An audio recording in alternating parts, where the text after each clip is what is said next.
65-year-old Mrs. Johnson went to a doctor's appointment. She's been going to the same doctor for quite a long time, but in this particular visit, her normal doctor that she had been seeing for years was not available.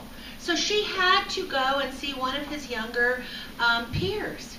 And it wasn't too long after she had talked with this younger doctor that Mrs. Johnson leaves the room screaming and running down the hall at the top of her lungs. And as she's screaming and running down the hall, she runs into her normal doctor. And he says, "What's the matter, Mrs. Johnson? What's the matter?" And she tells him, and he marches vigorously back into the room where that young doctor was and said to him, "How could you tell Mrs. Johnson that she is pregnant? She's 65 years old, for crying out loud. She's got grandkids. What were you thinking?" And the younger doctor sits back and chuckles a little bit, and he says, "Well, it sure cured her of her hiccups." Okay, so December. It's December, and what does that mean? Two things at least. One, I will be bringing out the Christmas sweaters every week. And you want a cordless mic. And two, you will not be running down the hall screaming about things that you don't want to hear when you leave on Sunday mornings. Because we're taking December as a time, these holy days, to remind us of our own wholeness, of our own completeness, of our own perfection. We are going to talk about the gifts of spirit, specifically the gifts of joy, peace, and power, and not the joy that comes from external stimuli, or the peace that happens when our life is calm, or the power when we want to make and force things to happen, but that peace, that joy that is just because, that is within us just because. The peace that passeth understanding, and our own spiritual power. That's what December is going to be about. Specifically this Sunday, though, I want to talk about joy. I want to talk about the joy that is right where we are. And you know, it seems like this time of year, the whole universe is conspiring for us to remember our joy. You know, we've got Christmas carols, and we've got Hallmark movies, and Christmas cards, and the decorations. I love, you know, this former Jewish girl, doesn't matter, I've always loved Christmas lights. When I was a kid, we begged for a Christmas tree. You know, we ultimately ended up getting a nice Hanukkah bush. But I love the decorations. It is a reminder of fun, of really having fun, of that joy. But sometimes some of us forget about the joy, and we allow this time of year, this holiday season, really to kind of add to our stress, to add to perhaps a bit of unhappiness. So we might feel stressed out because we've got a lot to do. We were wondering if we're going to have enough money to buy all the gifts. We wonder if we're going to get a good enough parking space at the mall.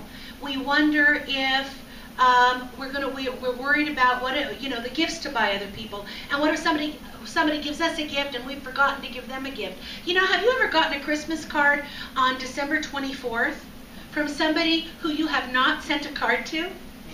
And then it's like, uh-oh, right? Too late, because now they know. But we play these mind games with ourselves. This stuff robs us of our joy. When we're busy in the external, looking and comparing and allowing our circumstances to inform us of how happy we need to be, or how happy and joyful we should be deciding to be, then that's completely the antithesis of having the joy that is within us just because. Because it's not just at this time of year that joy is where we are. It is all the time of the year. But at this time, we can look, we have clues, external clues, if we want to look at them to remind us to turn within to find that joy. And I have a number of quotes about joy from a number of different people. So, George Bernard Shaw, he says this is the true joy of life. The being used up for a purpose recognized by yourself as a mighty one. Being a force of joyful nature instead of, get this, being a force for a joyful nature instead of a feverish, selfish little clot of ailments and grievances. Complaining that the world will not devote itself to making you happy. Martha Washington, our first lady, said, the greater part of our joy or our misery depends on our dispositions, not on our circumstances.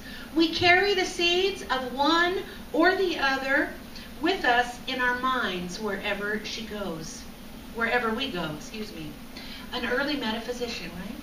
Ralph Waldo Emerson said, to get up each morning with the resolve to be joyful is to set our own conditions to the events of each day. And to do this is to condition our circumstances and not to allow our circumstances to condition us. In Luke, it says, I bring you good news of great joy. And the Greek word for this great, that word great is megas. So mega. I bring you good news of mega joy. How would it be to experience mega joy? Mega happiness. That's more than just great, right? It's mega. Mega joy.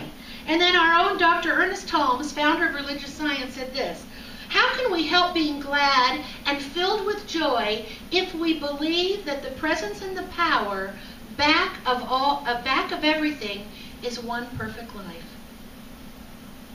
Forever giving of itself, forever flowing through us in wondrous light and power. So what these things have in common, all of these quotes basically, is joy is right. It's not dependent on external circumstances. Joy is right where we are. We have it. And our joy is not, if we're looking for the external to make us happy, to make us joyful, we are looking in the wrong place. If we come on Sundays and we say there is a power for good in the universe greater than we are, and if we claim to believe that, if we claim to believe that there is this power, this creative energy back or behind, through all things, how can we not then enter into a joyful state? Because there is this power for good. There is only one thing, and the one thing is God. And so we can turn within, regardless of our circumstances, and look and feel and experience and emanate this joy that is really part of who we are. But sometimes we forget to look right where it's at. It's hiding in plain sight, right? So we know about how the Grinch stole Christmas, right, and took away the gifts. Well, I'm going to use the Grinch and talk about this morning a little bit as well as how the Grinch can save Christmas. And not only save Christmas and the joy that it brings, but save us for joy all year long, because I'm going to use the word Grinch as an acronym. So the G stands for, I better read these things because sometimes I forget. Okay, so the G stands for give your worries to God. So sometimes what happens is, as I mentioned, we allow ourselves to enter into some stress and some worry, all during the year, but sometimes especially at this time of year. We worry a lot about money and gift giving. We worry about if we're having family over, is Uncle Joe going to be acting up? Is there going to be enough time to do everything that we have to do? There's a lot of angst. Sometimes we worry that we're alone. We feel lonely. We worry that we're not going to have time with our friends and family. And so when we're worried, that is a sure sign that we have completely forgotten that there is a power and a presence.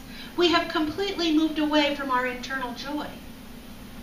So when we're asking the what if questions, when we're asking the how questions, we have forgotten our focus. We have forgotten our job. We are now trying to manipulate and control the infinite, the universe, because we must have a feeling. I mean, I can only say, well, based on your actions, this is what I infer.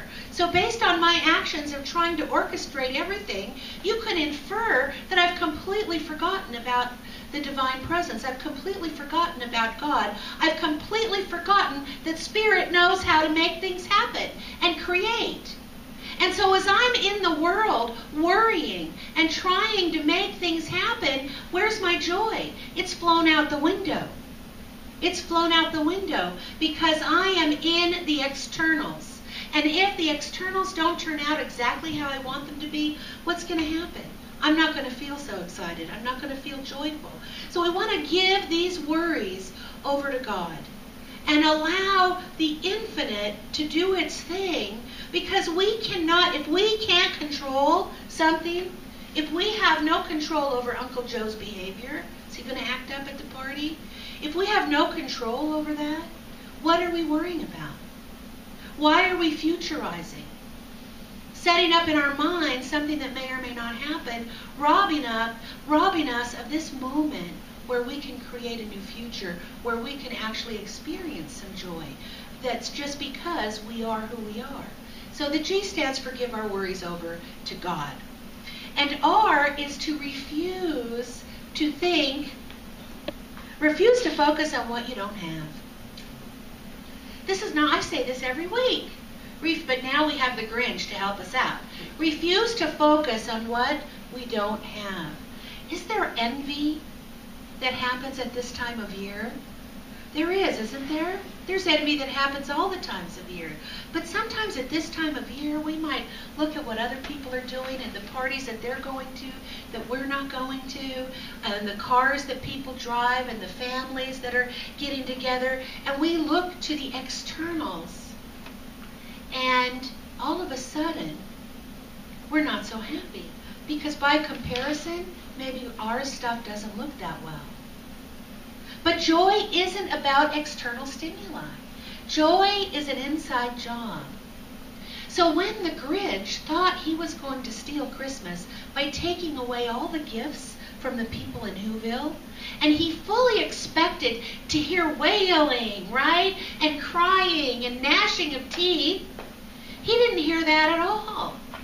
Instead, he heard laughter and singing.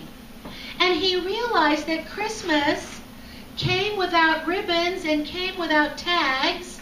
It came without boxes and packages and bags. And so our joy can come that same way. We don't need the trappings. We don't need the ribbons. We don't need the boxes and the packages and the bags. We need to recognize that that we are anchored in the love of God, that right where we are flowing through us is that divine expression of wholeness, of completeness. We just need it to flow. So we want to refuse to focus on what we don't have, because we know that what we focus on, we get more of. And do we want more of that negative stuff? No.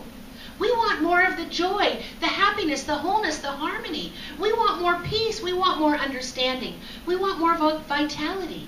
We want more self-acceptance.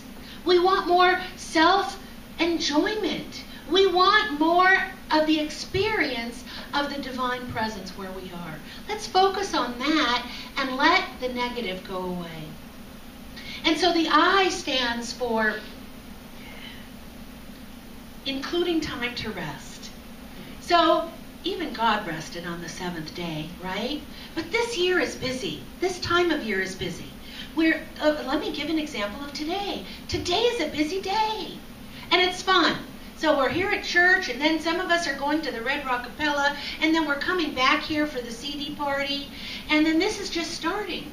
We've got holiday parties, and we have trees to decorate, and we've got parts to learn, and we've got houses to put up decorations for, and dinners to cook, and cards to write and mail, and packages to wrap, and maybe go to the post office, and a lot of stuff is going on.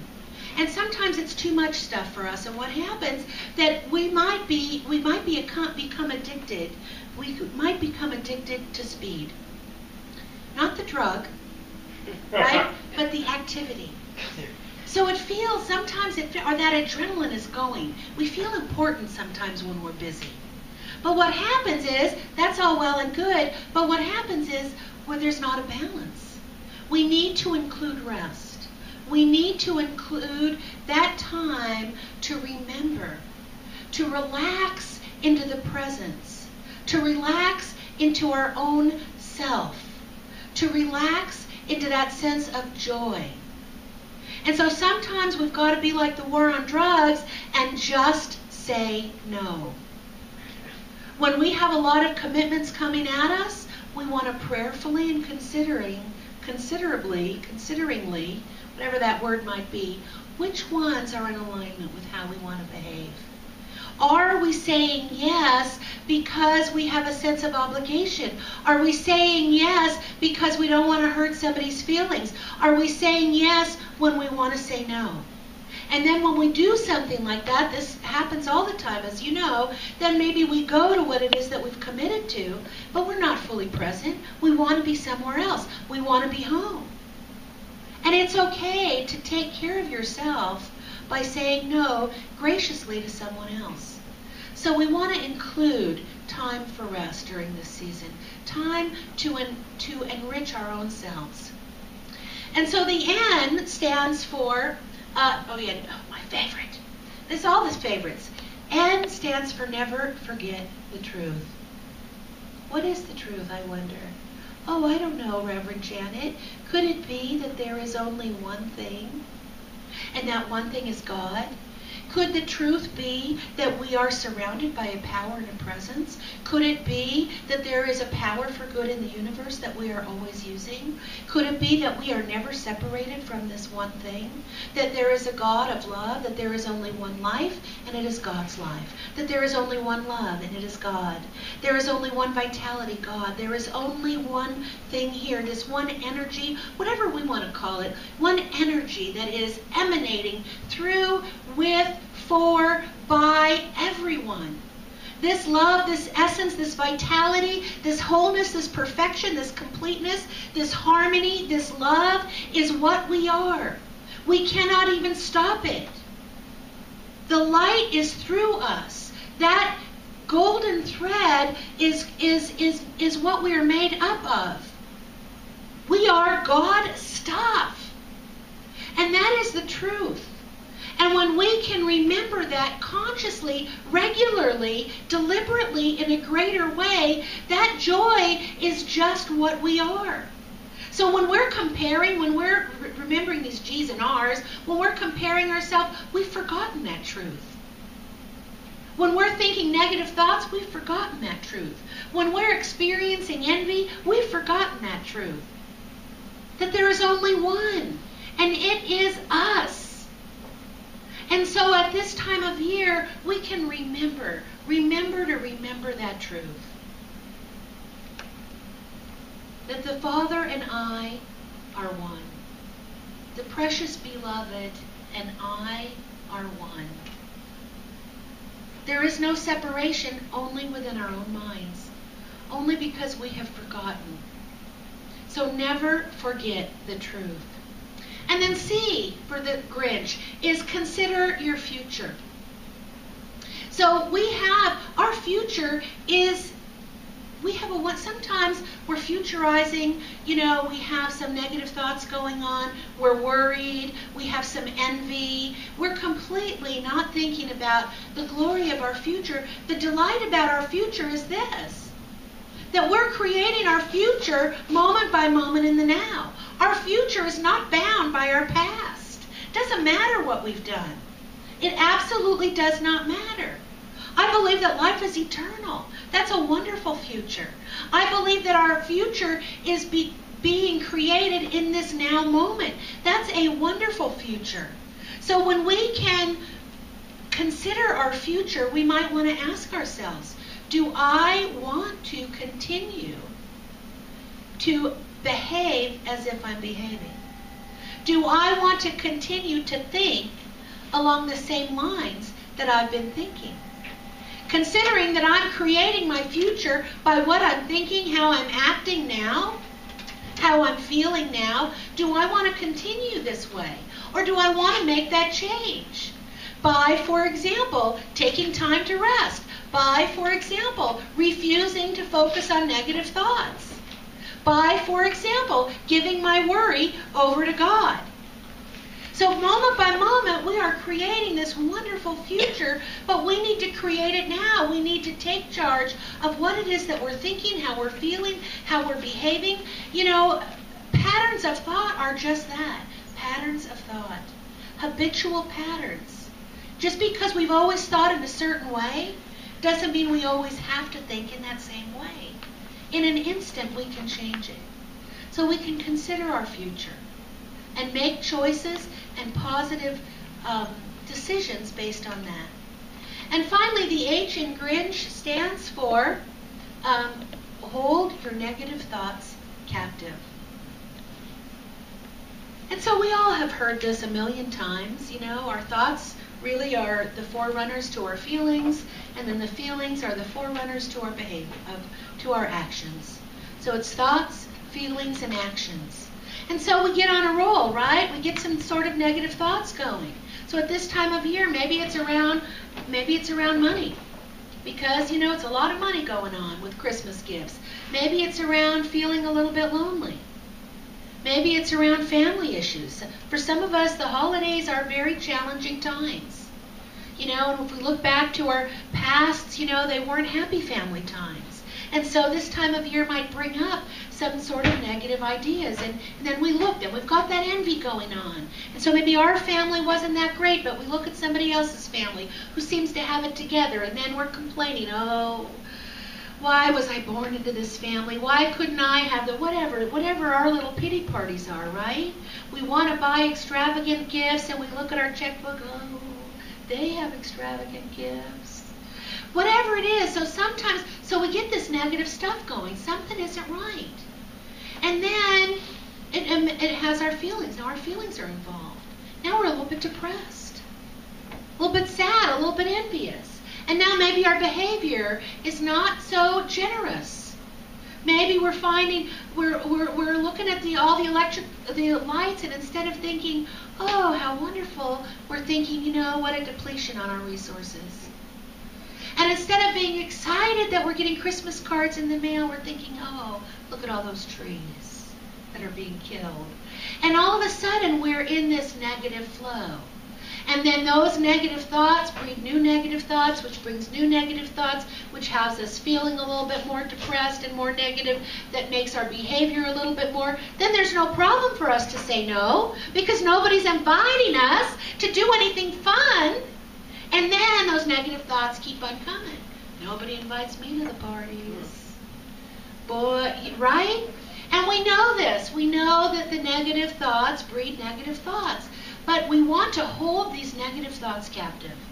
If they start cropping in, we've got to hold them captive and not give them free rein in our mind anymore. So one of the things we can do is remember, just take a moment to remember somebody in your life who maybe has made currently or in the past a positive impact for you. And let them know. Let them know, maybe either in person, maybe write them a letter. Maybe they're no longer with us, you know. Do a little bit of a Thanksgiving ritual, of an appreciation ritual. That will help us rise up above negative thinking. And then also, super important, take time to acknowledge yourself and all the ways that you have made a positive difference. Sometimes we don't know it. That's why it's so valuable to tell other people, because we think we're doing our own thing. But take time, if somebody's ever told you what a difference you've made for them, or if you know that you have impacted people's lives because you've been a teacher, because you've been a mentor, because you've done anything, recognize yourself for that.